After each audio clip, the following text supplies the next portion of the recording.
Good afternoon. Welcome to Chicago. Future of Finance here in the corner of Jackson and LaSalle at the Cboe trading floor. I'm Oliver Renick. Stocks simmering after just trying to break out to all-time highs. Technically, we did get them by an inch on the closing basis last week.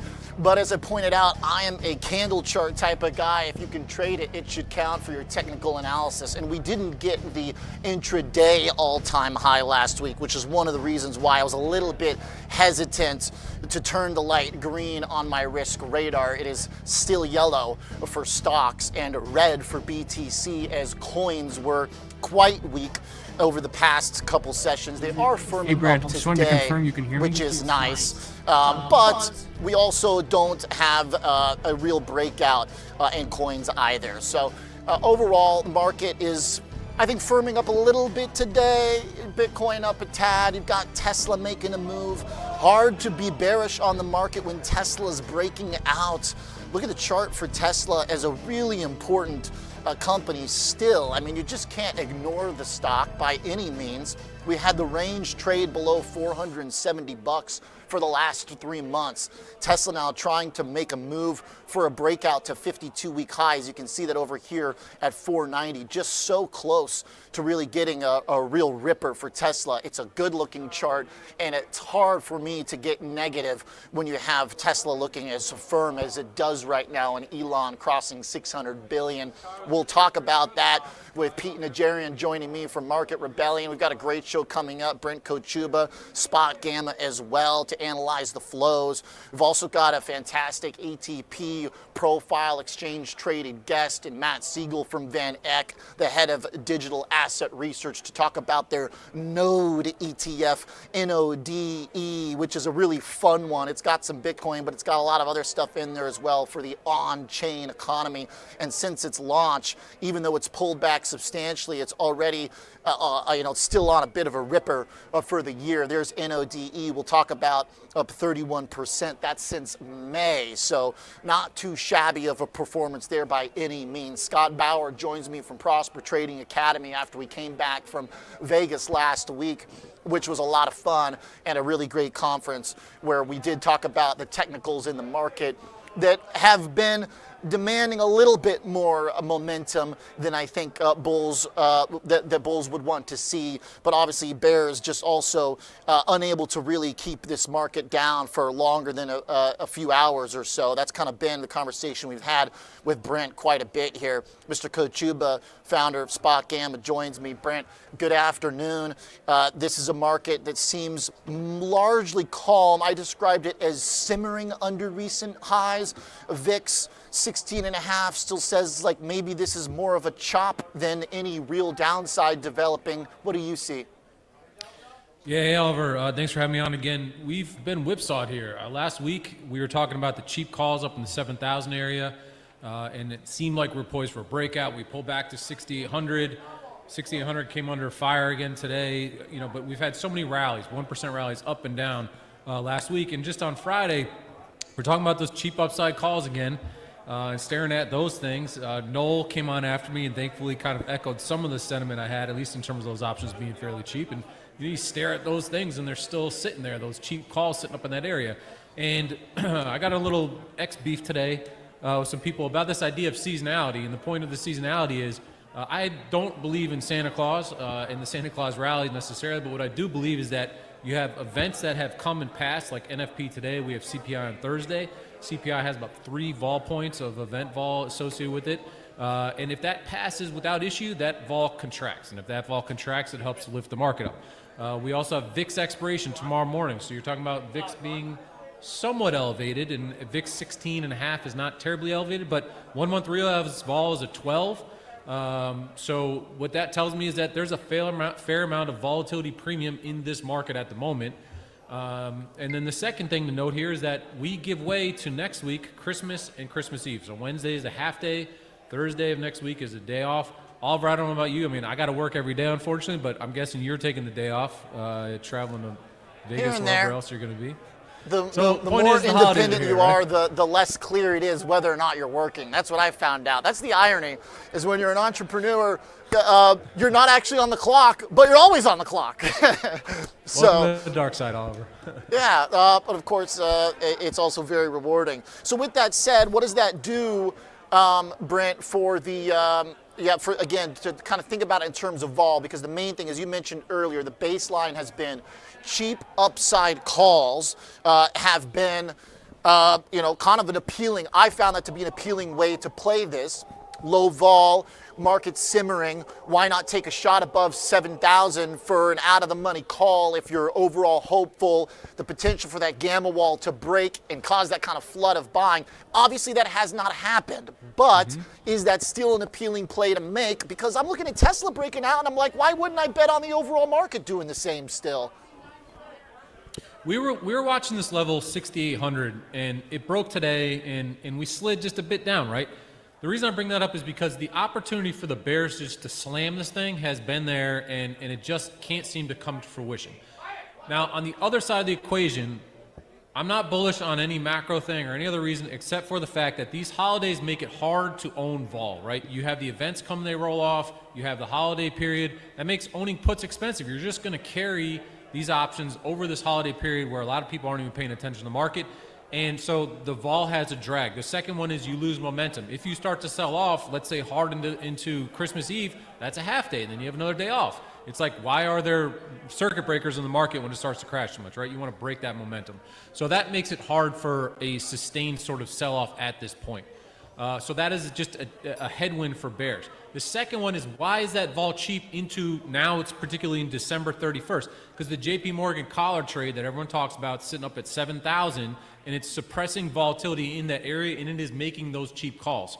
And so there's this weird window right here where at a baseline it's hard to be a bear because the market, I think, is being supported by these flows. I still think we could have this cheap shot up into the 7,000 area, but the beauty of it is, maybe I'm wrong on that, it's cheap to bet on that, and that's something that Noel and I were both sort of mentioning. The bet is cheap, so if you believe in the Kelly betting system or risk reward, whatever it is, that is a cheap upside bet. Yeah. And so, Oliver, I don't know if you have the founders out there, but we were talking about two charts that were interesting on this point, and I just wanted to bring this up. Yeah. Pulling it up right now, founders note on SpotGamma, which is a really great daily addendum that you have on your overall, for your newsletter. And then on the side as well. I'm actually on the trace right now looking at today's market, which was pretty much stuck here. Can you hit that for me real quick, and then I'll click over to the founder's note. But just since I'm here, Brent, are we pinned here? Is this a good type of pinning that prevents us from going lower? We're not pinned at all. If you look at the straddle today, the straddle is pricing in about 40 points of movement, which felt pretty light. That was kind of a core point in our founders note this morning, is that vol estimate seemed kind of light. As you can see on the range there, we got a little bit more than that. We got about 60 handles of movement on the day. And so, the vol is underpriced. The fact that that map is so red is telling us that there's just a lot of negative gamma above and below. And what does that tell us? Vol should remain. We should still realize a lot of movement in this market. It's as easy to go up to 6,900 right now in very short order as it is to go down to 6,700. Now today, at this moment, the purple line going lower, you don't have that on there, but we have this hero indicator, and it was dropping and dropping and dropping. And then when we made the lows around 67.60, that order flow seemed to fade. The bears sort of backed off on the day, right? So, to this point, it's like you got them on the ropes, bears, and you can knock them out, and they just don't. Right? They just sort of back off. They couldn't. And so, that's a tough way to own puts. And the scary thing to me is this awkward right tail, which could push us into the end of the year, and then in January we could sell back off, right? So I'm not sitting here saying because of Santa Claus, I'm saying because we have the event vol contraction with NFP today. VIX expiration tomorrow is going to wipe out VIX calls that have some value. Vol risk premium is still elevated. Thursday CPI is probably non-event. Most of these macro events don't cause any short-term headaches, especially the one before Christmas. And then immediately everyone's going to be thinking about, the Christmas holiday and not wanting to own puts through that period. So if you hit founders note there and just bring up today's founders note, I want to show these two charts. Yeah. Yep. So I'm scrolling down. Yeah, keep going. There's two charts. There's one. So that's the realized vol. Today's implied move, the straddle was 40 handles, right? 40 points. As you can see on the founder's note there, that's the equity hub, those are ES futures moves over the last week. Every day since FOMC, we've moved at least 58 handles or more, as much as 100. So the market is sort of serially underpricing the 0 DTE options right now, which I think is going to keep the volatility elevated. And I think that's probably going to be true in through Friday. So that's the first dynamic. The vol still seems to be underpriced. If this was a risky market and people were scared, you would think there would be more volatility premium in options prices. We're not seeing it. Right. The second chart, if you scroll down there, Oliver, and this is where we get to the more prescient thing here. What are you seeing here, Oliver, is remember in November, we were talking about the VIX was at 2025, and we were kind of crashing into November options expiration. The problem with owning puts at that point was the week after options expiration in that period was Thanksgiving holiday and Black Friday. Well, what did the market do? On the day of November options expiration, which is lined on that chart, we rallied, right, because we cleared out all these put options, and then we just ripped right to Black Friday, right, which is on your chart there, and that was the high. So we just made this huge move, this short cover, vol crush, you know, I call this Vanna, the chase, whatever the flows are that are backing that thing, right, the chase in price and the squash of vol pushes the market back up, right? That is this period right now. Yes, the VIX isn't at 20, but the VIX is still elevated relative to how much volatility we're getting. So that is the dynamic that we're looking at right now. Again, options expiration, VIX expiration tomorrow, OPEX Friday. Probably the biggest options expiration in history is going to be on Friday because it's the December end of year. The second chart I wanted to show everybody is if you go down, look at December 2024. One more chart below that, please, Oliver. Yep. This is December of last year. FOMC last year, if you remember, Oliver, the Fed came out and they said a bunch of stuff that the market didn't like, and we dropped 3.5% over the 1 to 2 days after FOMC, right? That's that first black line 3.5% drawdown. What happened? 2 days before options expiration. Sound familiar? We ripped 3.5% to 60.50. Why did 60.50 matter, Oliver? Because 60.50 was the JP Morgan collar strike for 12/31. So it's the exact same setup that we see right now where the market has pulled down, not 2.5% or 3.5%, but the market has pulled down. Do you know how far away we are from the JP Morgan collar strike right now, Oliver? How far away is the 7,000 strike at the moment? Well, we're at right now. Yeah, we're about right 2.5%. Yeah, okay, we're at 68.50 something right now, 6,800. 6,800. Yeah. So 6,800 and the up to last time around, the 7,000. strike was at 60.50. So we've climbed almost 1,000 points since the last collar strike, right? Yeah, and if you look at the relative low of the market right before December options expiration on that chart there, it rallied 3.5% over the week to get to the JP Morgan collar trade. So in the same example, right now we're at 6,800. If we rally 2.5%, we're at 7,000, which is the JP Morgan collar position, which expires on 12/31. Okay. So the point here is this idea of seasonality is the expression of positions rolling off and volatility getting crushed over our holiday period. We just saw it in Thanksgiving, happened last year. Look what happened after we touched that area, right, into the last week in 2024. The market fell right back apart, right, to start, last week of the year and then kind of like January. So there's this window here where I think it's just very hard to be short, and that is what I think makes it a challenge. Once we get through Christmas and the last week of the year, then the dynamics change where I think that underbelly of the market, is soft. The downside price could be a little stickier, and I think the directional action could be a little bit different. But right now, I feel like, fighting, trying to short this market is trying to swim upstream. It's challenging. Yeah, no, totally. Obviously, the call buyers haven't been rewarded, but neither have the put buyers, really. And unless, signaled otherwise, we generally assume the market will drift higher because that's what it does. So the pressure generally always on the bears to get their puts to pay more than the bulls necessarily. Hopefully, obviously people train 0 DTE, so if you missed your expiry, then that sucks, but that's kind of the name of the game. I think that's also why you've stressed to keep expiry kind of in your model and realize these dates that are important so that you're not trying to you might also be swimming against the current a bit, even if you ultimately get paid out on the long side if you're doing it too early or too short. Whereas I've kind of had the mindset that with vol this cheap, you might as well own a little bit of time. You might as well own a little bit of premium on the hope that it bounces back. My conclusion from these two charts, by the way, is that we kind of do this drift down and then bounce back around some of these important expiries. That one from the JPM caller back in December, but it was the same situation here as well with the November OPEX right there in the middle of 21st, that same V-shape situation. So if we're in the first half of the V, obviously this next half of the V should hopefully be to the upside. Yeah, and I think that, you can anchor to that 7,000 because there's that huge position there. And again, this is a sort of 1 week view of, after this, I'm going to stop talking about the upside really in these cheap calls, right? Because that dynamic is gone. And so, that is the clear situation. And again, under 6,800, there was this ability for the market to start sliding lower. That was our risk pivot. And we saw about 0.5% to 1% of downside under that level. And bears are getting rolled over again right now. So, I'm really worried about that sneaky right tail, but I fully admit that was something we were talking about over the last week as well. So at the risk of sounding like a broken record, we'll move off that topic. Yeah, no, I love it. I think it makes sense. I think that simmering is one way to think about it, pausing, and maybe just resetting ahead of some of these important dates on the calendar, which is one of the big reasons why we watch options flows, to understand what those important dates are. Great stuff. Thank you, Brent. Appreciate your time. Thanks, as always, you're the man, Mr. Brent Kochuba, joining us from SpotGamma. Scan that QR code to get the free daily flow report. And then when you're in there, look for that founder's note too. The founder's note is really good. Nice mix of macro into the flows stuff as well. That's obviously really important.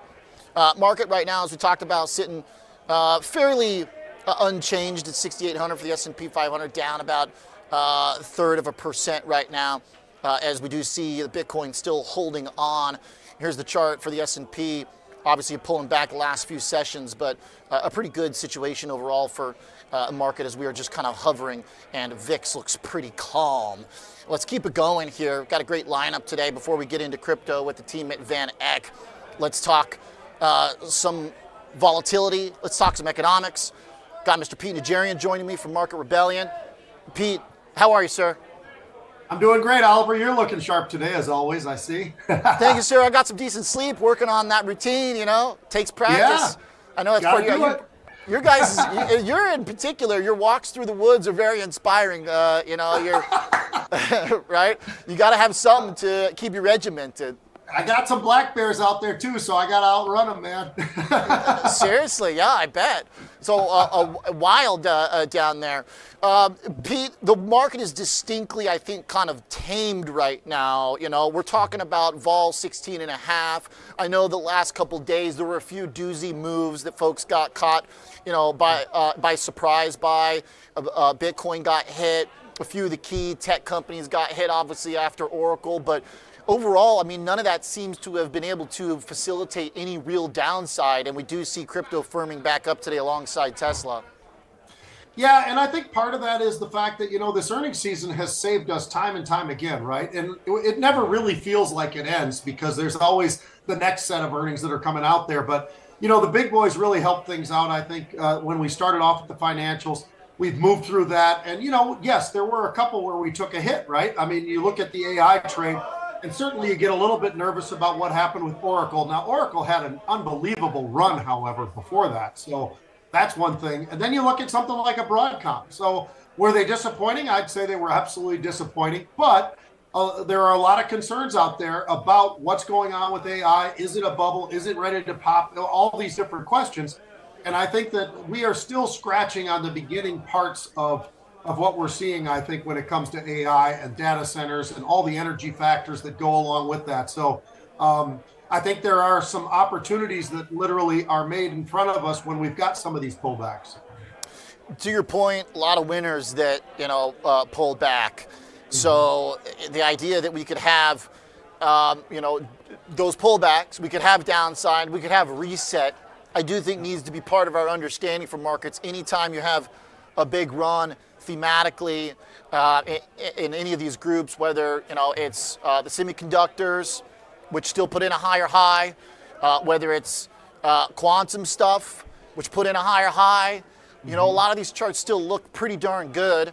And one that I've been watching very keenly, of course, is NVIDIA still. We're still above 175 there, which was my line in the sand for that stock. No, it makes a lot of sense. And I think that's what you've got to do. You've got to approach the markets with, all right, where have we been? Where have we gotten to? And where are we right now? And what does it look like for the future?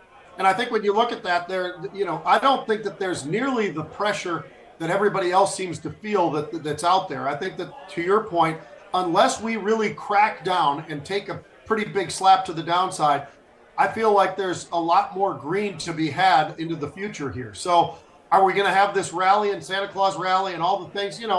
I pay attention to that, but I really don't really watch that closely. I'm always looking at the options. I'm looking for unusual options that are going to give me what I think is going to be a leg up on everybody else. And it's been incredible of late. Volumes exploded over the last day or so. It's been pretty incredible once again. So I'm pretty excited about where we are right now going into the end of the year, and obviously as we kick it off into January.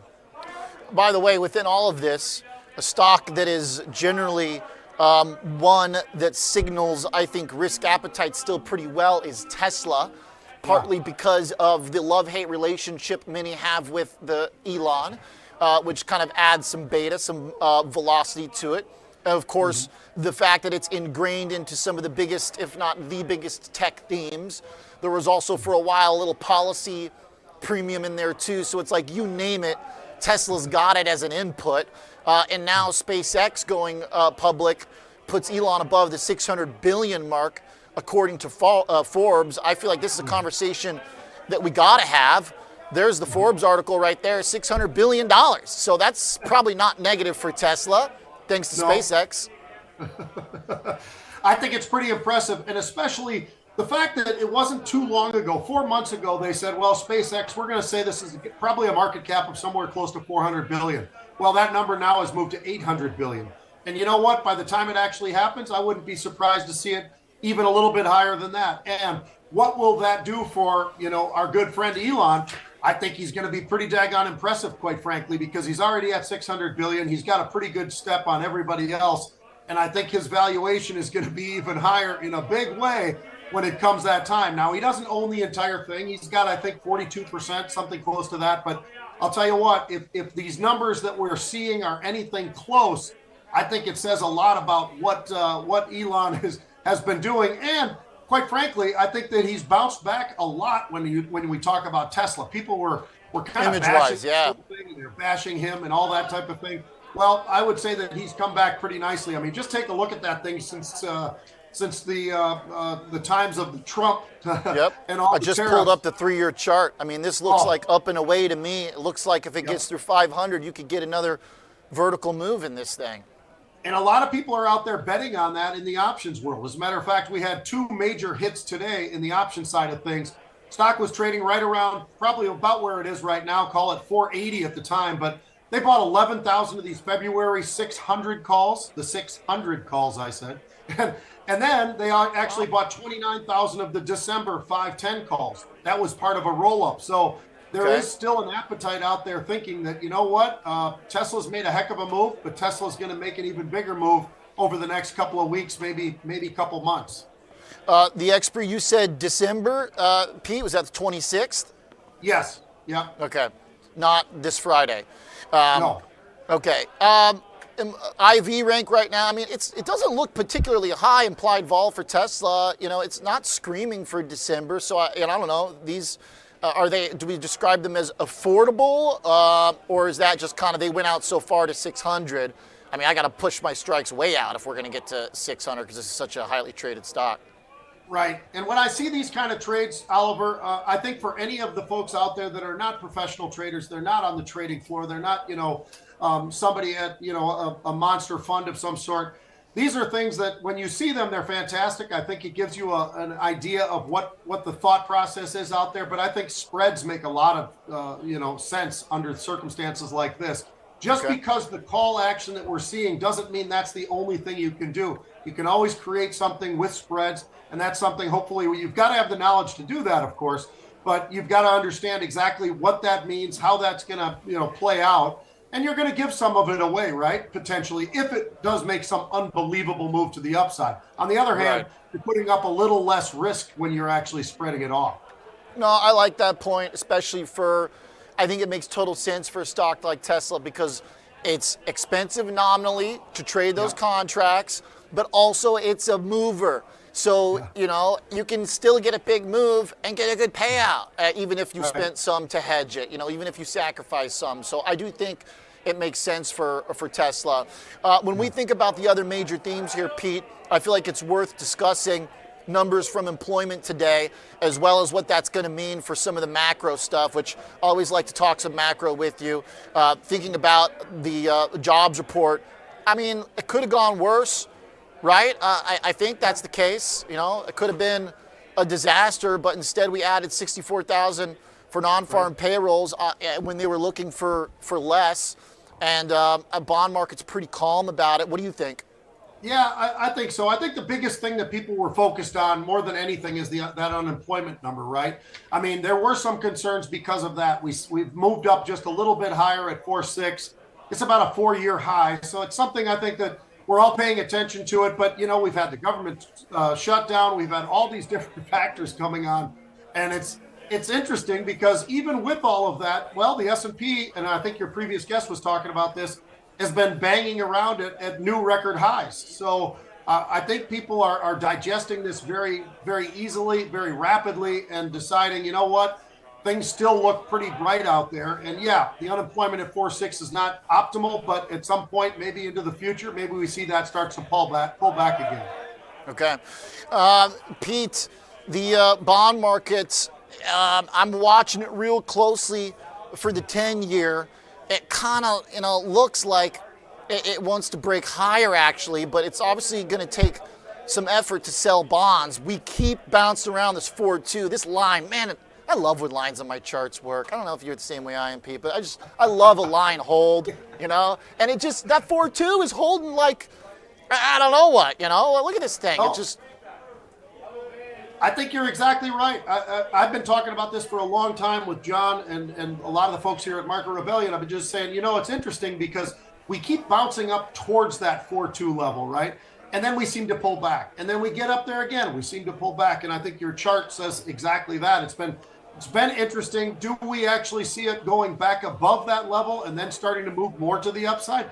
I really don't feel like that's the case right now. It feels like that is the line in the sand, at least for now. And we'll see how long that can hold up. But I feel like that's something that can hold up into the early parts of 2026. And I don't expect to see a whole lot of movement much higher than that. Yeah, you could pierce it, but I don't think you're going to close over 4.2, even though it's sitting right there right now. It's been moving around, and we've been talking about this for a while, somewhere between, call it 4.1 to 4.2. It's been a very, very tight range for the most part. Yeah, it really has. I think it'll be newsworthy if it breaks above 4.2 to the upside. I think less newsworthy if it stays below 4.2, but at least we have a threshold to think about fairly clearly. I think on that, yeah. I think we see on the same eye on there. Hey, sure. Pete, to close it out, always like to get your hot sports take. This one's a little bit out of my realm, but I am going to pull up some stats from my friends at Real Sports, Real App, as an alternative. I know we call this segment The Gamble, but this is kind of like the Gamble alternative. My friends actually built this company. It's a fantastic sports analysis and data-driven social app called Real, because they've got their top tweet today is something you texted me about, which is this kid, Cooper Flagg, who's playing for the Mavs. Is that right? Yes, Mavericks. He's one of the top picks in the draft. He's a special kid, came out of Duke. I'll tell you what, he was making a lot of money while he was at Duke. Now he's making a lot more money now that he's in the NBA. But he did something that nobody has ever done before. He's an 18-year-old kid still. He's going to have a birthday fairly soon, but an 18-year-old that actually got out there and had a 42 points, set the new record, 42 Looking points at it. for an 18-year-old player. How about that? Wow. And by the way, the kid was a 3.5 GPA, so he's got the academic side. He's got the sports side, obviously. He's one of the most special players to watch. I mean, last year during the tournament, he was unbelievable. I'll tell you what, he's a special guy, and Dallas is very lucky to have him. Seems like Dallas has definitely got something going in terms of their ability to pick stars, right? I mean, no question about it. That's pretty impressive. Just it seems like there's always a breakout.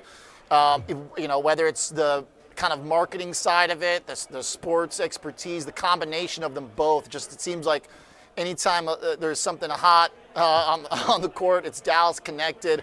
Yeah. Also, he got 7 boards too, so he's no slouch by any means.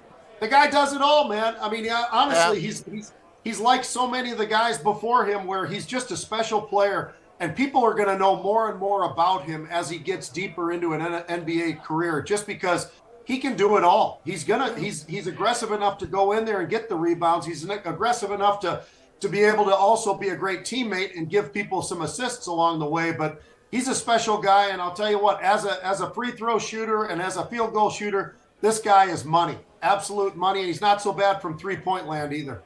Yeah, 40 bomb.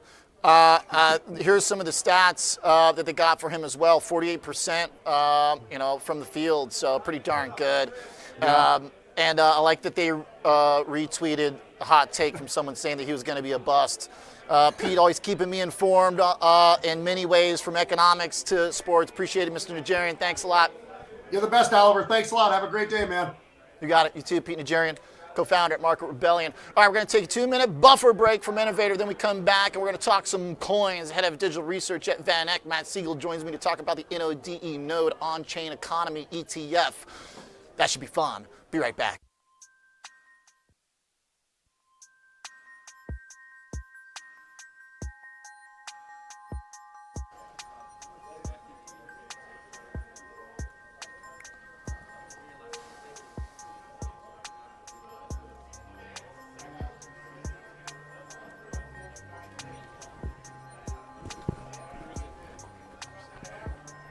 I'm muted, but I just always to be safe.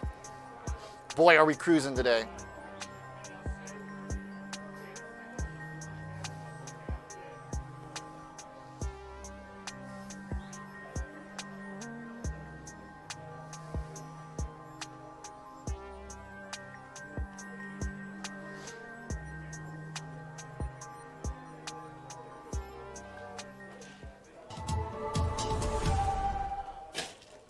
With increased volatility, investors are bracing for large market moves, both up and down. Will the market rebound 30%, or will we see a 30% drop? At the end of the day, uncertainty remains a constant. Innovator's floor ETFs are designed for volatile markets. They aim to position portfolios for market moves regardless of direction or magnitude. They are intended as a core equity solution, providing exposure to U.S. equities with built-in downside protection, seeking to deliver more than 70% of the upside and targeting a max loss of 8 to 12% annually. With specified levels of sought-after protection and upside participation, we believe the floor ETFs offer an evergreen strategy designed to allow investors to remain invested regardless of the market's direction.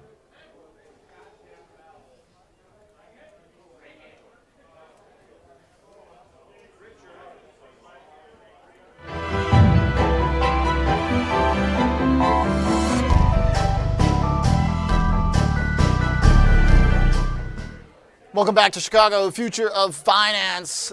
The future theme today includes crypto. I'm excited for today's exchange traded product. We're going to get into the crypto world with the team at VanEck as we look at NODE Node. Matt Sigel joins us from VanEck, the head of digital research. NODE, which launched in May, is up 30% plus since the debut. Matt, thanks for being here on the show. Hey, Oliver, good to see you. Likewise. I like that you got HODL up on the hat because that's actually part of this fund. Start by telling me about the construction here as I pull up the chart, because you guys obviously have pulled back with some of the crypto stuff over the last month and a half or so, but it's still been a beast since the debut. Up, let me get sure I got the number right, 33%. Tell me about what you guys are doing with this. Yeah, Oliver, we took a little pivot at the end of last year when we noticed the altcoins were overbought, and our hunch was that the deregulation from the Trump White House would send more value into the equity markets, and that's really what we've seen this year. You know, IPOs, SPACs, pipes, capital formation coming in the equity market. And so this strategy is trying to capture the winners from that trend, companies that are either making money or saving money from the adoption of Bitcoin and digital assets. And yeah, so it's a more diversified approach than just sticking with pure plays.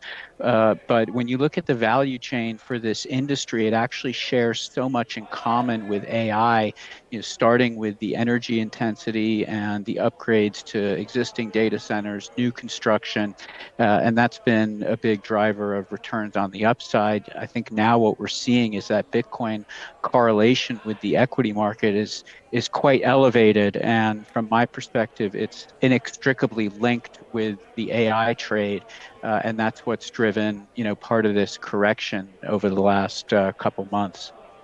Okay, so tell me about that real quick, the way you see it, because the way I've seen it is that there's been some decoupling between crypto and the equity markets. In the spring, it was kind of a positive thing, the timing, whereas the market was getting hit for stocks due to tariffs. Crypto had kind of already gone through a little bit of gyration, and so it held up okay during that, even though its a total drawdown was still sizable. The timing was different.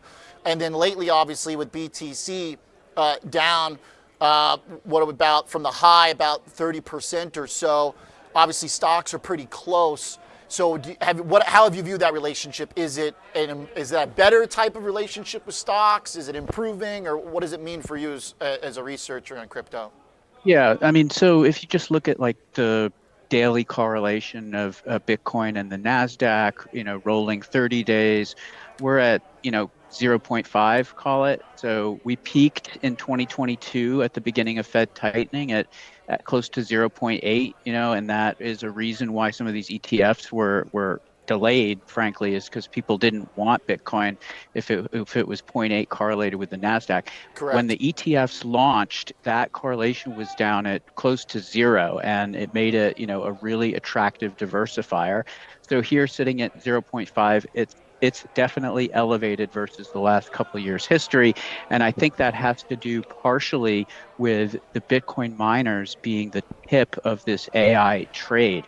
Many of them are spending significant capex to repurpose these data centers to serve the AI market. Their balance sheets are not strong, so they use Bitcoin as their cash cow to fund, along with debt, these significant capex. So when Bitcoin goes down and the AI kind of debt markets wobble a little bit, which is basically what's happened in the last couple months, those companies become even more levered. They have to sell even more Bitcoin to fund this pivot.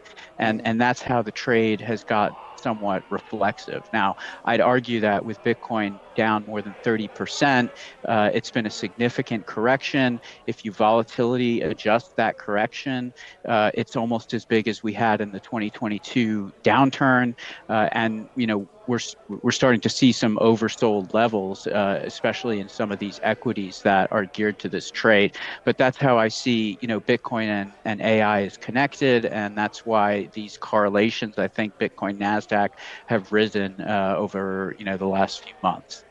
And I did this 30-day correlation to NDX to HODL to use the ETF, and to your point, it's up since the lows last month when it was actually negative. And then if you scroll back to late last year, much more positive, kind of the way that we think about the traditional risk asset overlap. So it's definitely gotten quite a bit choppier, which I actually, as a sort of crypto cynic to some extent, my view has always been decoupling is good, regardless which direction, basically. Obviously, you probably, you hope that price decouples in a positive way for cryptos, but I think generally just decoupling is good, because then it makes it something more unique rather than just a higher beta or a different version of a risk asset.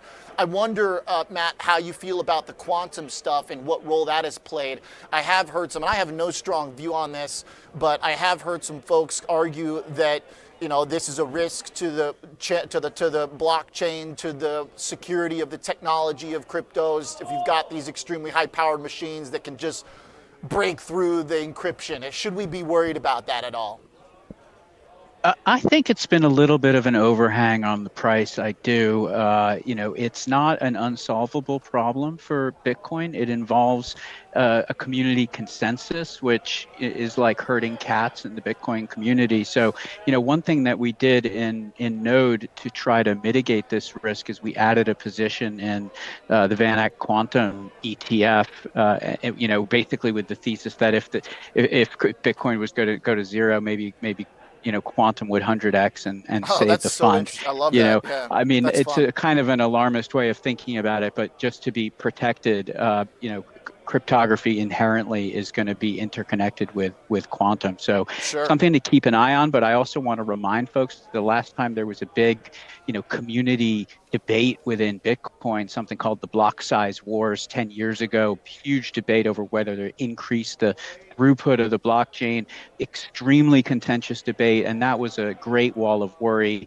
Bitcoin had some of its best price action during that time. I think the market looks through it as long as the community is taking the threat seriously. There are a couple of Bitcoin improvement proposals that could be passed with consensus. So I look at it kind of, wall of worry, tail risk worth hedging.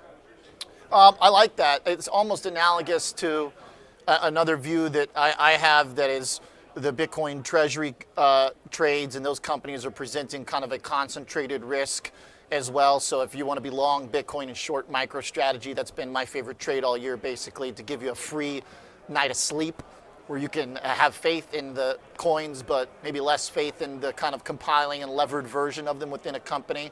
I pulled up your guys' holdings here, by the way, for NODE. Also, let me just say, for 69 bips, I was kind of impressed and surprised that the fee is that low for a fund that's fairly complex sort of in nature and structure. But I guess some of that comes from you guys using your own cooking in here, right? With the HODL ETF as a holding in there? Yeah, and we're not going to double charge on fees, so there's a fee waiver if Exactly. we own, our own ETF. So don't worry about that. But yeah. Mining, Cypher mining, IREN is up there, TeraWolf. Tell me about how you figure out how much Bitcoin to put in this fund, because you guys have another really interesting analysis, which is about the Bitcoin market cycles. I want to know more about how you guys move in and out of your own Bitcoin holding there to make sure that this is not just a Bitcoin beta play or a Bitcoin proxy. I think this is really interesting. Tell me more about how you guys are doing that. Yeah, what you find from this equity universe is a lot of leverage and a lot of volatility. And you highlighted MicroStrategy there. Good trade on you for shorting that, against the coin. I would be cautious doing that from these levels. The valuations have really come down on these digital asset treasury companies, and there could be possibility of a value unlock through activism or M&A. There's actually some M&A that may close as early as first quarter next year between two DATs, which would unlock value. So, the way I think about those names is that there's enough leverage and volatility in this space that you don't need to take on more by buying a bunch of stuff with high financial leverage. Exactly. But at the right valuations, we're going to try to take some intelligent risk. So we're targeting a volatility level that's comparable to Bitcoin, whereas when you buy kind of a pure play crypto equity ETF, you're oftentimes getting twice that volatility because of all the financial leverage inside of those pure plays. So we're taking this very diversified approach with the entire value chain, including some of the lower vol, even utilities and midstream energy that are serving indirectly the Bitcoin miners. And then, per the chart that you have up there, when we notice, a lot of fear in the market, we're likely to turn up the dial on our volatility and pure play exposure, and vice versa. And that's how I think we've managed to, beat Bitcoin with essentially the same volatility since our launch. Very cool. Okay, so tell me a little bit about your secret sauce for determining where you are in the Bitcoin cycle, Matt, as you want to turn up, obviously, your exposure when you think that fear is high and that, you want to obviously kind of buy dips per se.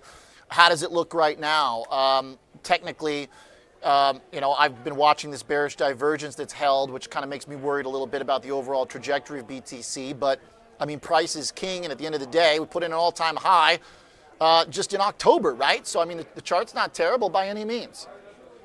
Yeah, on the tactical basis, we look at funding rates, how much does it cost to put on a leverage position? And on that, there's a huge leverage wipeout in October, and things look pretty washed out from our perspective. So that would be, one notch in the bullish camp. We also look at the unrealized profits on the blockchain, since you can track when every Bitcoin was last bought and sold. And that also looks pretty bullish. But against that, you have this interconnection with the AI trade and the slightly, I'd say, higher cost of funding for unprofitable tech. And frankly, the Bitcoin miners are squarely in that position, and they are, to a certain extent, the marginal seller of Bitcoin at these levels to fund those AI pivots. And then you also have the 4-year cycle, which I'd say is a bit of a headwind at this point if the typical calendar holds. So that leaves us, pretty mixed, frankly, and Okay. kind of willing to play the volatility a bit, but not married to long or short directionally. Got it. There it is, NODE of the Node VanEck on-chain economy ETF. Guys, up to about 48 mil. Performance has been very good since inception. At a very affordable, pretty cheap, 69 bips by the standards of some of the thematic stuff out there. Fun conversation. Love the Bitcoin conversation as well with some of the technical analysis. Love the very rational thoughts on risk in the space and hedging in the space through various ways. Hedging via quantum, not going too wild with the DAT stuff, but also being aware that some of those NAV premiums have now been closed and might be some deal action. So maybe that short master trade not quite as sure of a thing. Great conversation, Matt. Thanks for being here. Thanks, Oliver. Fun stuff. Matt Sigel, head of digital assets research.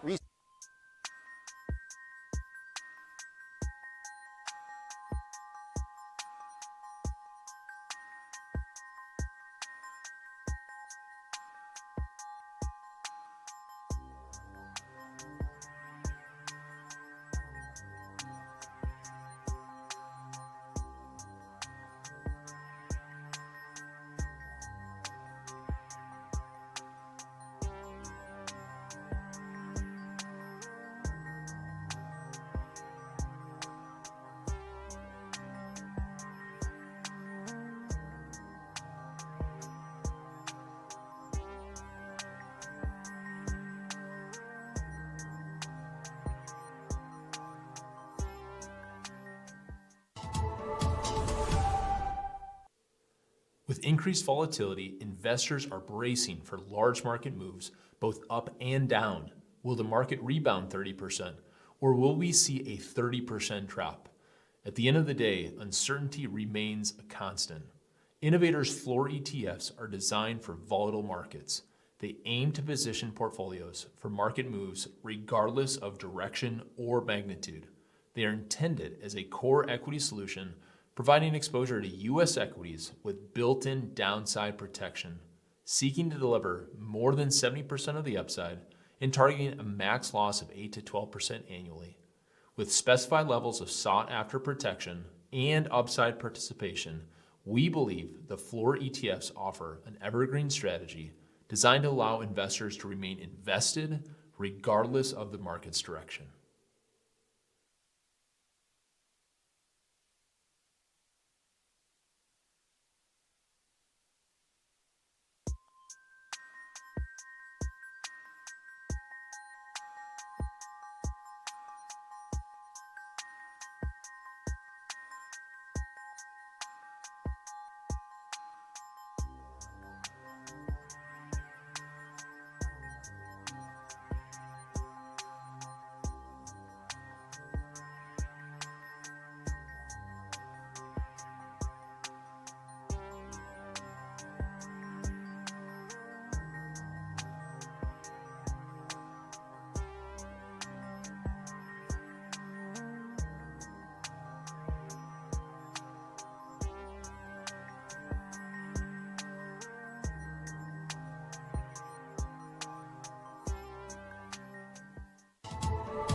With increased volatility, investors are bracing for large market moves, both up and down. Will the market rebound 30%, or will we see a 30% drop? At the end of the day, uncertainty remains a constant. Innovators' floor ETFs are designed for volatile markets. They aim to position portfolios for market moves regardless of direction or magnitude. They are intended as a core equity solution, providing exposure to U.S. equities with built-in downside protection, seeking to deliver more than 70% of the upside and targeting a max loss of 8 to 12% annually. With specified levels of sought-after protection and upside participation, we believe the floor ETFs offer an evergreen strategy designed to allow investors to remain invested regardless of the market's direction.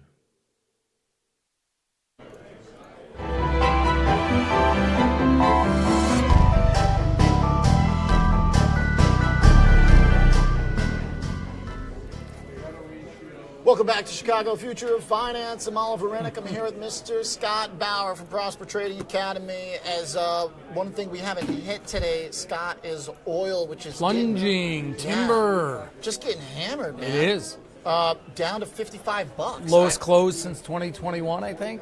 What's up with that? What's going on? I think it's all supply. It's maybe a little bit because we saw those reports coming out of China of things slowing once again, right? But I think it's more just it's supply and demand. Right now, the supply is there. So we're seeing, coming into a season here where typically there's not a big demand here in the U.S. in the winter season, but the charts have been reading this for a long time. You and I have talked about this for the longest time, where the oil charts have been opposite of gold, where gold's been a buy the dip, right, for 9 months, a year. Any kind of dip you got. Oil, on the other hand, has been a sell the rip. Sell the rip. We've talked about that for at least 6 months now, and now we're really seeing it. Where is the bottom here? Maybe we're getting close. I think if we go back, to those levels that we saw 4 years ago, we're kind of right there. I'm looking at it right now. Yeah, $55. That's a major technical breakdown. Major. As that held in October, May, April, through all kinds of Middle East turmoil. Pulling it back to show the 3-year chart. Before that, it was basically $70. Yep. That was a level. I mean, lower lows, lower highs, and just the ultimate sell the rip. So. I got to be honest. I don't have a lot of. Now I'm going to start sounding like the guy who always thinks he's right. Which, by the way, I do always think I'm right. No, but I talked to my brother about this years ago, and the reason why I actually don't cover a ton of oil, like today, for example, I hadn't even thought about it until you just mentioned it to me. But that being said, is I've just kind of been of the view that it's generally going to drift downwards. And I don't have a strong view about it other than that because we're moving away from it. It's not that complicated. I know still tons of the world uses oil. It's a very important input. But generally speaking, on the long term, we're moving away from it. So I would think it drifts downward. We are. And what really stands out to me is if you look at those last couple years, where did we see the spikes? The spikes weren't because of anything fundamental or anything like that. The spikes were because of some instantaneous or very small blips on the radar screen, geopolitical events, and then boom, right away back to selling. And this is really a nasty looking graph if you want to be, if you're an oil bull. Yeah. Boy, it is methodical. It's slow. It's methodical. It's lower low after lower low, lower high after lower That's high. That's the important part too. Is the lower highs. I'm going to stretch this line here because, to your point. Yeah. So that puts us right at what? Mid-60s as the next potential, resistance area if it even gets there. A geopolitical VIX to some extent maybe is its function here, but other than that, it's just really hard to see this as a real kind of macro indicator at this point because I think the secular trend for it is just negative. I totally agree with that. Now, at some point, this is going to flip. Does that mean it's going to flip at 52, 53? Is it going to have a 4 handle on it? I don't know. But I would say until this pattern changes, just like with gold that we have talked about, it is absolutely a sell the rip. Yeah. The best way to sell that rip, because here's the thing, it's a little bit tricky. If you try and go to stocks, right, very different story. Today they're getting hit. If you get the daily move right, then okay, maybe XLE as a proxy, but obviously long term this looks like a very different chart. So we have been short VLO, finally paying off over the last several days. Yep, finally paying off over the last several days. And when I say short, we were short not outright the stock, but just through put spreads. Okay. And to me, that is the best way to play, in the commodity space. Whether you're looking at crude futures and trading options on them, or if you're just looking at a refiner or someone in the oil space like this, a Marathon, someone with big liquidity here, those markets are tight, they're liquid, they're deep. And I found a couple of the refiners to be a good proxy. I think you got crack, right? Yep. As the that's right. That's a fun one. You got crack for your broad refiners to see today down 2.9%. So I guess these are nice because you're familiar kind of with the options process of trading. For If you sure. like trading options, this is a way to do it. Whereas you start trading options on futures, you might be starting to dabble in something you're not totally used to. No question Or just about trading it. the futures outright is a whole different beast. I like keeping it on the equity side, quite frankly. So whether I'm trading it in an ETF or just a stock, that's where my sweet spot is.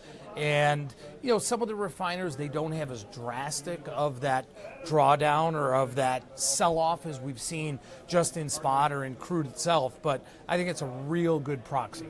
Tell me about how maybe we look at, if I'm thinking about commodities as a macro indicator, I go to copper, I don't see anything too scary. My point is that I just don't really see the crude oil sell-off as a big, scary macro message. Jobs weren't terrible today. No, I don't think it is at all. And in times past, that is. It's like, okay, why are we down here? Recession's coming. People aren't spending. We haven't seen that yet. Now, listen, let's wait a few more weeks, maybe another month or so until a lot of the data catches up. Later this week we've got inflation data, but I agree with you. I don't think at this point it really points to anything that says, oh man, we're in trouble here. For inflation on Friday, let's maybe talk about that. Pete and I talked a little bit about the 10-year, that 4.2, but you and I talked about this last week. We did. A pretty clear, line in the sand that's held up pretty well there at 4.2%. We just bounced right off it again. Don't you love when lines hold? Well, lines are meant to be broken. They hold until they don't. Right. But that's part of the nuance of trading technical analysis like this, right? And is understanding, and then also understanding when something like this breaks, that okay, the narrative may have changed, and you or me or anyone else is not always going to be 100% right, and you have to be able to go with that. You have to be able to go with the narrative and not be pig-headed enough to say, oh no, this line, there's a line in the sand, it's going to hold. TLT offers us a slightly different take when you go 20 plus years, because this one does look like it's a little bit more of an actual downtrend, kind of since October, whereas the 10-year looks like that battle's really happening at 4.2. I could look at the lower lows on TLT and say, my conclusion from that would be expect some higher highs on 10Y on the yield. What do you think Absolute about longer that? end of the curve, right? So that's why you're seeing that there, the 10 versus TLT, which is 20-year, and that's where the real stickiness has been the further term you go out. Yeah. Short TLT by puts. What do you think? Is there a trade in bonds? TLT is a tough trade for me. It's been tough. It really is. If we start to see rates come down, a lot of that may happen after we get data on Friday, the inflation data. If we start to see bonds rallying, rates come down a little bit, okay, then maybe I'm in the camp of, okay, this is sustainable. But so far it hasn't been, and it's really, you play the range, right? Just like you look at those technicals and say, oh boy, 420 in the 10 years been that line in the sand. Boy, what a range we have seen, though, whether it's in the 10-year or in TLT. And if you have played that range, boy, you've done really well. At some point, it's going to break out of that. Pretty wide from 3.9 to 4.2. Oh, yeah, for sure. It's kind of fun the way it's almost symmetrical. It really is. Look at that. When it was above 4.2, like this whole section here, right? It's like a mirror image. So if you were to, put that guesstimate out there and we get another mirror image and it replicates again, would you say that's then 3.6 to 3.9, or would it be on the upper end, back maybe 4.2 to 4.5 or so? That's who loves to do that. Nuckman, I think, that talks about kind of, and I think it's just a general technical kind of theme where you look at the width of ranges, and then if you break then a key, level, sure, you kind of shift it, you translate it down. So then, to your point, if this were to break higher in yield, then I would kind of say, all right, back to 4.2, 4.5. But if it breaks down and we start threatening the lower end of this 4, by the way, I don't know, this chart obviously has been downtrending in yield. Stocks have been okay during that period. Stocks have been pretty great during that period overall. So it's a risky game to try and play stocks off of yields. But my gut kind of tells me right now that you probably don't want a bond market moving too far above 4.2 or too far below 4. Complacency is the best thing for the market Yeah, right right. now. Just There's no relax. question about it. If we continue to trade in a 4 to 4.25, 4 to 4.2 range here, equities are going to do just fine. Yeah. There's the bell right there. Scan the QR code to join the team to prosper. Maybe we'll catch up with Charlie this week for some momentum tech stuff. Absolutely. And that's it for us today. Mr. Scott Bauer joining me here from Cboe for a great closing hit. Appreciate it, Scott. Fun time in Vegas. We're back home now. We had a little viral TikTok out there. It was pretty good. And we had a lot of good food. Oh, yeah. Yeah. All right. Appreciate it. That's it for Chicago Future of Finance. I will see you tomorrow, 2 p.m., same time, right here from the Cboe. Have a great night.